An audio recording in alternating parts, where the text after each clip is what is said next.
할렐루야. 신실하신 우리 주님의 이름을 찬양합니다. 8월 21일 금요일 아침 하나님께서 저희들에게 새로운 날을 열어주셨습니다.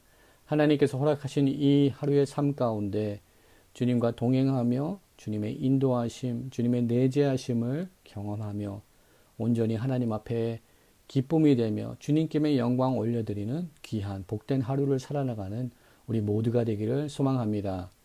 시편 36편 9절의 말씀 함께 나누며 기도하며 말씀의 자리로 함께 나가도록 하겠습니다. 시편 36편 9절의 말씀입니다. 진실로 생명의 원천이 주께 있사오니 주의 빛 안에서 우리가 빛을 보리이다. 아멘. 함께 기도하겠습니다. 사랑과 은혜가 충만하신 여호와 하나님, 주님 감사합니다. 저희들에게 새로운 날을 열어주시고 새로운 호흡을 허락하여 주시며 주님과 함께 거하며 주님의 그 은혜의 자리로 저희들을 다시 한번 초대하시고 인도하여 주시니 주님 감사합니다.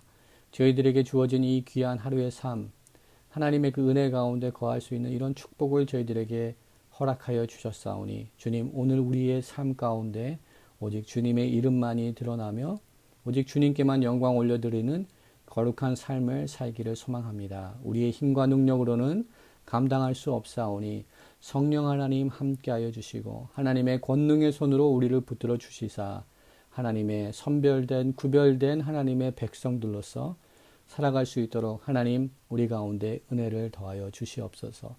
말씀의 자리로 나아갑니다. 성령 하나님 함께하여 주시고 우리 가운데 친히 말씀하시고 우리를 가르쳐 주시옵소서.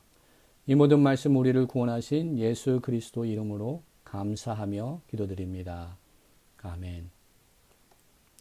오늘 이 아침 저희들에게 주시는 하나님의 말씀은 고린도전서 7장 8절부터 16절까지의 말씀입니다. 우리 하나님의 말씀 함께 읽도록 하겠습니다.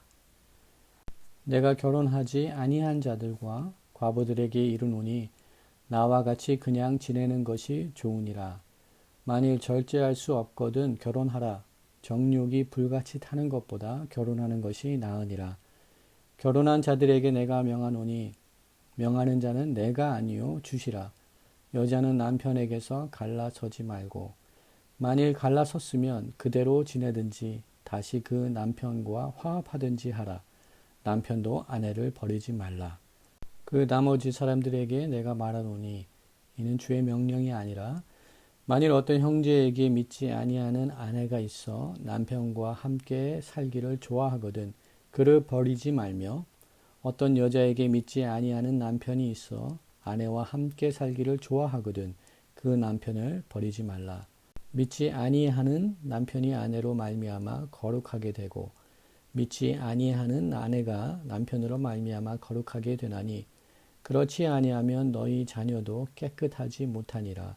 그러나 이제 거룩하니라. 혹 믿지 아니하는 자가 갈리거든 갈리게 하라. 형제나 자매나 이런 일에 구애될 것이 없느니라. 그러나 하나님은 화평 중에 너희를 부르셨느니라. 아내된 자여 내가 남편을 구원할는지 어찌 알 수 없으며 남편된 자여 내가 내 아내를 구원할는지 어찌 알 수 있으리요. 아멘. 오늘 이 아침에 함께 나누는 하나님의 말씀은 우리가 어저께 함께 묵상하였던 고린도전서 7장 1절부터 7절까지의 말씀에 이어서 나눠지는 말씀입니다. 사도 바울은 우리 7장의 말씀을 통하여서 여러 가지의 그 고린도 교회가 당면하고 있는 문제, 그 문제의 방안들, 권면들을 주고 있는 것을 보게 됩니다. 오늘 본문 말씀 가운데는 특별히 우리 결혼에 관계된 구체적인 권면의 말씀을 주고 있는 것을 보게 됩니다. 그러나 우리가 본문의 말씀, 우리 고린도전서 7장의 말씀을 함께 묵상하면서 본문이 주고 있는 핵심 메시지가 단지 성윤리만을 이야기하고 있지 아니하다는 것 우리가 생각하면 좋을 것 같습니다. 또한 사도 바울은 독신의 그 정당성을 이야기하기 위하여서 본문을 기록하고 있지 않다라는 것 우리가 잊지 않기 원합니다. 또한 사도 바울은 어떤 결혼 상담을 하듯이 그 결혼 생활 속에서 일어나는 모든 경우들을 생각하고 본문의 말씀을 기록하고 있지 않다는 것. 마치 독신보다 결혼이 더 낫다든지 혹은 결혼보다 독신이 더 낫다든지 그러한 메시지를 전하기 위해서 사도 바울이 본문의 말씀을 기록하고 있지 않다는 것 저희들이 기억해야 될 줄 믿습니다. 사도 바울은 하나님께서 각자에게 주신 은사의 분량에 순종하는 것을 요구하고 있습니다. 각자에게 주신 하나님의 그 은혜에 따라서 살아나가기를 사도 바울은 원하고 또한 하나님은 원하고 계십니다.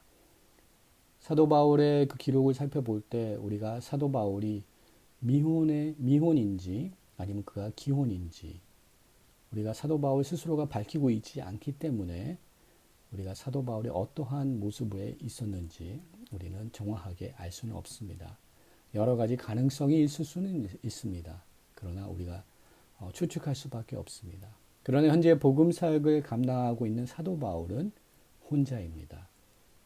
우리 7장 우리 전체를 이해할 때 또한 고린도 성도들에게 임하고 있는 이러한 문제들을 우리가 이해하기 위하여서는 그 당시의 정황과 상황, 즉 그들의 컨텍스를 우리가 이해할 필요가 있는 것 같습니다. 고린도 지역의 배경을 이해하고 그 당시에 그 사상과 이론이 어떠한 이론이 있었는지 우리가 이해할 필요가 있는 것 같습니다. 고린도 지역과 초대교회 시대에는 이원론의 사상이 굉장히 팽배했습니다. 이원론의 사상은 이분법적인 사고입니다. 혼과 육을 나눠서 영혼은 선한 것이고 육체는 악한 것이라고 생각하는 이러한 영지주의적인 그러한 생각입니다. 이러한 이원론적인 이분법적인 사고 속에서 쾌락주의가 발전할 수 있습니다. 육의 쾌락은 영에 아무런 영향을 끼치지 않기 때문에 쾌락을 즐겨도 된다라는 이러한 방종한 생활을 하는 쾌락주의가 발전될 수 있습니다. 영적 질서가 무너지고 영적 질서가 아수라장이 되어버리는 그러한 사태가 일어날 수 있습니다.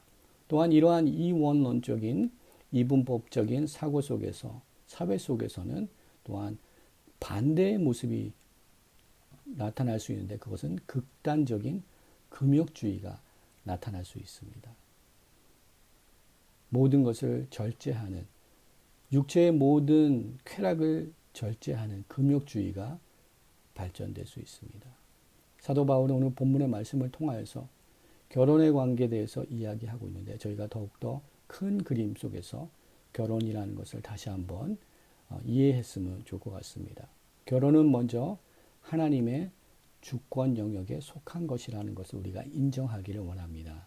창세기에서 나타나는 그러한 모습 속에서 하나님의 그 창조 질서 가운데 하나님께서 정하신 제도인 것을 우리가 잊어서는 안 되는 줄 믿습니다.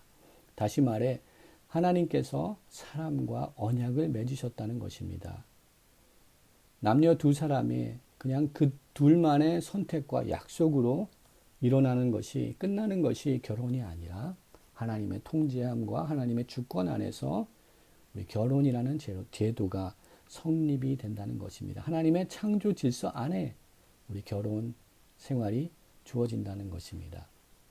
사도 바울은 에베소서 5장에서 우리 부부의 관계, 아내와 남편, 남편과 아내의 관계를 이야기하면서 그리스도와 교회의 관계를 표현함으로써 이 아내와 남편의 관계, 그 관계를 설명하고 있는 부분을 보게 됩니다.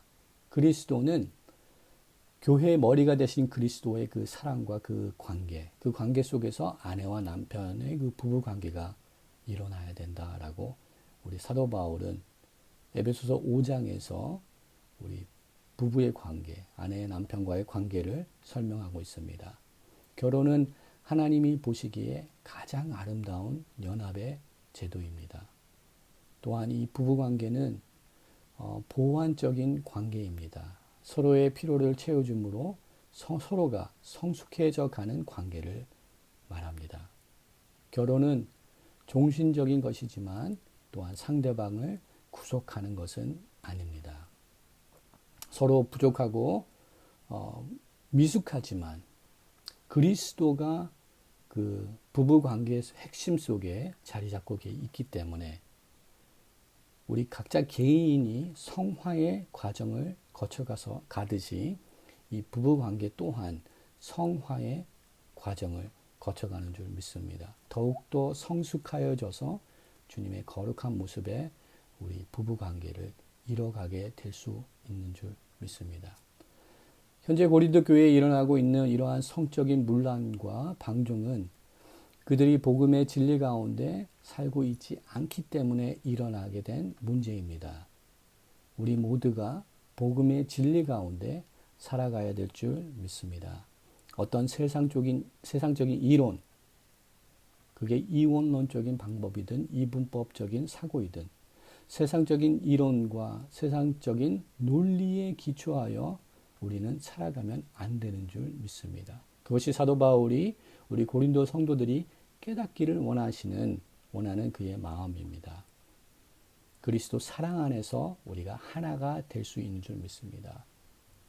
무조건적인 하나님의 그 무조건적인 사랑에 우리 결혼 생활, 부부 생활, 우리 공동체의 모든 것을 기반으로 둘 때 우리는 진정 하나님께서 기뻐하시는 거룩한 공동체들로서 세워질 수 있는 은혜가 임할 수 있는 줄 믿습니다. 그리스도의 사랑 위에 우리 가정이 세워지는 은혜와 축복을 누리는 저와 여러분이 되기를 소망합니다. 우리는 우리의 힘으로는 행복한 가정, 완전한 부부관계, 완전한 공동체를 우리 힘으로는 이뤄낼 수 없습니다. 그러나 하나님께서는 우리를 언약 백성으로 불러주셨고 세상과 구별되고 선별된 하나님의 거룩한 사람으로 살아가기를 오늘도 요구하시고 원하고 계십니다. 그것을 가능케 하는 것은 온전히 하나님의 그 은혜의 손길 가운데, 그 권능의 손길 가운데 우리가 붙들려 있을 때 우리의 부족한 모습이 있을지라도 우리의 공동체 안에는 회복과 치유가 임할 수 있는 줄 믿습니다. 비록 우리 부족한 인간들의 모임 가운데는 부족함이 많을지라도 하나님의 그 은혜의 장중에 저희들이 붙들려 있을 때 우리는 그리스도 사랑과 하나님의 그 권능과 은혜 가운데 완전한 공동체로 성화되어져 갈 수 있는 그런 은혜를 우리가 누릴 수 있는 줄 믿습니다. 성령님의 조명하심 아래서 살아가는 저와 여러분 되기를 원합니다. 주님을 잃어버리지 않는 저희들 되기 원합니다. 그 은혜와 그 은택을 잊지 않는 저희들 되기 원합니다. 주님을 잃어버리게 되면 우리는 영적인 미아가 될 수밖에 없습니다. 영적인 미아가 되는 공동체와 개인의 삶이 되지 않기를 원합니다. 주님과 함께 동행하는 그런 복된 삶을 살기를 원합니다. 말씀을 나누면서 함께 나눴던 시편 36편 9절 말씀처럼 주의 빛 안에서 우리가 빛을 보리이다 라는 이런 다윗의 고백이 우리 삶 가운데 임하기를 원합니다. 그 진리의 빛이 우리 삶 가운데 비춰질 때 비로소 우리가 우리의 영안을 열리고 우리가 빛을 볼 수 있으며 주님을 발견할 수 있는 줄 믿습니다. 우리 가정의, 우리 부부의 삶 속에, 우리 큰 공동체, 믿음의 공동체, 저희 교회 안에, 또 우리가 속해 있는 사회 속에서도 우리 주님의 진리의 빛이 임할 때 우리가 그때서야 비로소 빛을 볼 수 있는 은혜를 체험할 수 있는 줄 믿습니다. 오늘도 진리의 빛 되신 주님, 복음의 진리 가운데 우리가 서 있게 하시고 우리 주님께서 우리 삶 가운데 찾아와 주시사 우리의 연약하고 부족한 모든 것을 치유하시고 회복하게 하여 주시옵소서. 거룩한 하나님의 공동체로 세워지는 은혜, 회복되는 은혜를 우리 삶 가운데 주시옵소서. 이렇게 간구하며 나가는 저와 여러분 되기를 원합니다. 함께 기도하도록 하겠습니다. 사랑과 은혜가 충만하신 여호와 하나님, 주님의 이름을 찬양합니다. 연약하고 부족하고 모자라는 것밖에 없는 저희들에게도 하나님의 귀한 은혜를 주셔서 이런 믿음의 언약 백성의 공동체로 저희들을 불러주시고 선별하여 주시니 주님 감사합니다. 우리의 힘으로는 주님 아버지 거룩한 백성으로 세워질 수 없습니다. 하나님의 그 은혜가 필요합니다. 그리스도의 사랑이 우리 삶 가운데 충만하게 임하기를 간구합니다. 주님, 우리 가운데 임하여 주시사 우리를 새롭게 하여 주시옵시고 우리를 그리스도의 사랑의 줄로 붙들어 주시고 묶어 주시사 주님의 그 빛 가운데 거하며 그 은혜를 발견하며 그 빛을 또한 이 세상에 전하는 하나님의 작은 일꾼들, 작은 제자들이 될 수 있도록 하나님 우리 가운데 은혜를 더하여 주시옵소서. 모든 것 감사드렸고 이 모든 말씀 우리 생명의 구원이 되신 예수 그리스도 이름으로 감사하며 기도드립니다. 아멘.